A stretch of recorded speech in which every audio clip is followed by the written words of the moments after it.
Pinuri ng Philippine National Police ang matagumpay na operasyon ng Police Regional Office 7 na nagresulta sa pagkakasamsam ng mahigit 18 milyong halaga ng shabu sa loob lamang ng isang araw sa Central Visayas nito lamang Setyembre 22 sa kasalukuyang taon. Sa kabuuan, nagsagawa ang Pro-7 ng 14 anti-illegal drug operations na nagbunga sa pagkakaaresto ng 16 na individual at pagkakakumpiska ng 2,697.56 gramo ng hinihinalang shabu.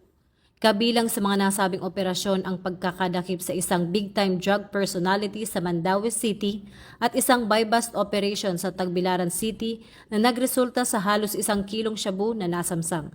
Ayon kay Acting Chief PNP Police Lieutenant General Jose Melencio C. Nartates Jr., ang tagumpay ng operasyon ay hindi lamang simpleng pagpapatupad ng batas, kundi isang konkretong tugon sa panawagan ng Pangulo na buwagin ang mga sindikato ng droga. Ang mga naarestong sospek ay sasampahan ng kasong paglabag sa RA 9165 o ang Comprehensive Dangerous Drugs Act of 2002.